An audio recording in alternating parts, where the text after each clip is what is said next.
Se lo di todo al dueño de la casa donde vivo, y lo peor es que ni siquiera fue por deseo, fue por necesidad, por la desesperación de no tener cómo pagar la renta.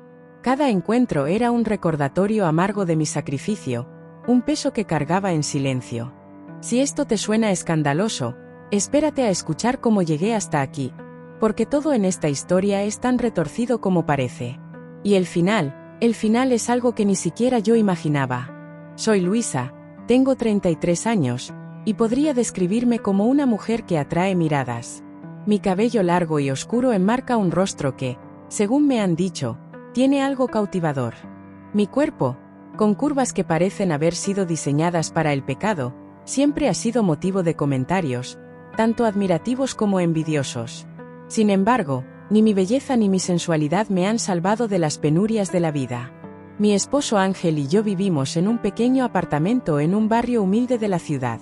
Las paredes son tan delgadas que se escuchan las discusiones de los vecinos, y la humedad se filtra en las esquinas como si quisiera ser parte de nuestra vida. Es el tipo de lugar que no eliges, sino al que llegas cuando no tienes más opciones. La crisis nos golpeó fuerte. Hace unos meses, Ángel perdió su trabajo de vigilante, y aunque yo limpiaba casas, mi ingreso apenas alcanzaba para la comida. Las deudas comenzaron a acumularse como un montón de ropa sucia que no puedes ignorar, y la renta, como siempre, era la carga más pesada. Vivíamos al día, apagando incendios mientras nuevos se encendían. Y luego estaba don Samuel, el dueño del edificio. Un hombre que apenas podías mirar sin sentir un escalofrío. Era un señor viejo y desaliñado, con una barriga prominente que siempre parecía escapar de su camisa mal abotonada. Su aliento olía a una mezcla de tabaco y alcohol barato, y sus ojos eran los de un depredador. Cuando venía a cobrar la renta, su voz retumbaba en los pasillos, llenando de tensión el ambiente. Nadie quería tener problemas con él. Fue un lunes cuando todo empezó. Ángel estaba fuera buscando empleo, y yo intentaba organizar las cuentas en la mesa de la cocina. Don Samuel apareció sin previo aviso, tocando la puerta con esos golpes secos que hacían temblar las bisagras. «Señora Luisa, ¿cómo vamos con la renta de este mes?», dijo, su voz cargada de paciencia. «Don Samuel, sé que le debemos ya 2 meses, pero mi esposo está buscando trabajo y yo». Mi voz se rompió, no tenía nada más que ofrecer. Sus ojos se clavaron en los míos, y en ese instante sentí un nudo en el estómago. «No puedo esperar más», dijo. «Ustedes son buena gente, pero también tengo mis cuentas. Tal vez podríamos llegar a un arreglo». El modo en que lo dijo me puso la piel de gallina. Al principio no entendí qué quería decir, pero cuando su mirada recorrió mi cuerpo con descaro, todo cobró sentido. Mis piernas temblaron y mis mejillas ardieron. «Don Samuel, no sé de qué me habla», murmuré. Él dio un paso hacia mí. «Usted es una mujer lista, no se haga la ingenua. Solo digo que si me ayuda a aliviar un poco nuestra tensión, podría olvidarme de la deuda». Quise gritar, sacarlo de mi casa, pero su voz era un recordatorio cruel de la precariedad en la que vivíamos. Si nos echaba, ¿a dónde iríamos? Mis ojos se llenaron de lágrimas mientras trataba de pensar con claridad. «Piense en su esposo», continuó, bajando la voz. «Estoy seguro de que no querrá que se queden en la calle». Esa noche no dormí. El peso de sus palabras me ahogaba, mezclándose con la culpa y el miedo. El dilema moral me consumía. Una parte de mí se sentía traicionando a Ángel tan solo por haber considerado la propuesta de don Samuel, pero otra parte, más pragmática y desesperada, no podía dejar de pensar en las posibles consecuencias de negarme. En los días siguientes traté de evitar a don Samuel tanto como fuera posible.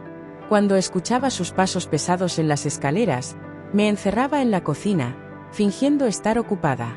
Pero cada vez que volvía a ver su figura en el pasillo, esa sonrisa repugnante y esa mirada que parecía desnudarme, el conflicto interno se reavivaba. Ángel, por su parte, seguía buscando trabajo sin descanso. Sus ojos cansados y su sonrisa forzada me rompían el corazón.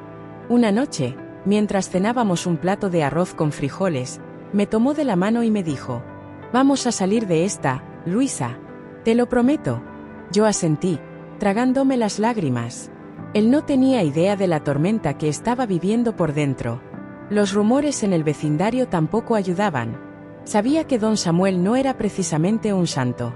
Había historias de otras mujeres que decían que había intentado algo similar con ellas. Algunas habían huido, otras simplemente desaparecieron de un día para otro. ¿Pero eran ciertas esas historias o solo chismes de pasillo? Una tarde, mientras lavaba ropa en el pequeño patio compartido, mi vecina Carmen se acercó con una sonrisa extraña. ¿Cómo van las cosas, Luisa? ¿Don Samuel ya vino a cobrarte?, preguntó con ese tono que mezclaba curiosidad y malicia. Ángel y yo estamos viendo cómo ponernos al día pronto, respondí, tratando de sonar despreocupada. Carmen soltó una carcajada amarga. Ten cuidado, amiga. Ese viejo siempre anda buscando algo más que dinero. Sus palabras se quedaron conmigo el resto del día, alimentando mi miedo y mis dudas. Pero también me hicieron preguntarme si realmente podría encontrar una solución antes de que fuera demasiado tarde. El tiempo se agotaba, y cada día que pasaba sentía que el abismo se hacía más profundo. Sabía que tarde o temprano tendría que enfrentar a don Samuel. Pero, ¿qué haría cuando llegara ese momento? ¿Sería capaz de mantenerme firme o me rendiría a la desesperación?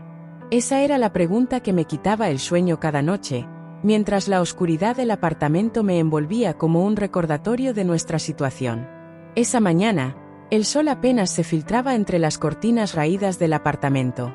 Había pasado una noche en vela, dando vueltas en la cama y luchando contra la maraña de pensamientos que me asfixiaban. El reloj marcaba las 8:30 cuando escuché los pasos pesados de don Samuel en las escaleras. Mi corazón empezó a latir con fuerza, como si quisiera saltar de mi pecho. Sabía que el encuentro era inevitable. Me levanté lentamente, tratando de mantener la calma. Ángel ya había salido temprano, esperanzado con una entrevista de trabajo que había conseguido. Tal vez esta sea la buena, me dijo antes de salir, con una sonrisa que me desgarró por dentro. Yo le sonreí también, ocultando el huracán de emociones que me recorría. Los golpes secos en la puerta hicieron eco en todo el apartamento. Me acerqué con pasos temblorosos y abrí. Allí estaba él, con su camisa arrugada y esa mirada que me hacía sentir pequeña e indefensa. «Buenos días, Luisa», saludó con una sonrisa que me heló la sangre. «¿Puedo pasar?», asentí en silencio, apartándome para dejarlo entrar. Se dirigió a la pequeña mesa de la cocina y se sentó, como si estuviera en su propia casa. Yo me quedé de pie, cruzando los brazos para intentar cubrirme, aunque su mirada ya había recorrido cada rincón de mi cuerpo. «Luisa, espero que ya haya reflexionado sobre nuestra conversación de la otra vez», dijo con un tono que mezclaba paciencia y amenaza. «No quiero ser insistente, pero el tiempo se agota y necesito saber si vamos a llegar a un acuerdo». Sentí un nudo en la garganta. Las palabras se agolpaban en mi mente, pero ninguna lograba salir. Finalmente, reuní el valor suficiente para hablar. «Don Samuel, yo, aún no sé cómo resolver esto. Estamos haciendo todo lo posible por conseguir el dinero. Mi esposo está buscando trabajo y yo». Mi voz se quebró y mis ojos se llenaron de lágrimas. Él se acomodó en la silla, cruzando las manos sobre su abdomen, mientras me miraba con una expresión que pretendía ser comprensiva, pero que solo me generaba incomodidad. «Mire, Luisa, no tiene por qué sentirse así. Esto es un negocio, y los negocios requieren acuerdos. Yo solo estoy ofreciéndole una salida, algo que nos beneficie a ambos. Piense en su esposo. ¿Quiere que lo vea pasar por la humillación de ser desalojados?». Sus palabras eran como un veneno que se deslizaba lentamente en mi mente. Cada frase estaba diseñada para manipularme, para hacerme sentir que no tenía otra opción. Me odié a mí misma por no poder gritarle que se fuera, por no tener el valor de enfrentarlo. Pero más que nada, me odié por las dudas que comenzaban a surgir en mi interior. Finalmente, don Samuel se levantó y avanzó hacia mí. Yo retrocedí un paso, pero él extendió su mano, intentando acortar la distancia entre nosotros con una actitud que me puso en alerta. Su tono cambió, volviéndose más persuasivo, casi seductor.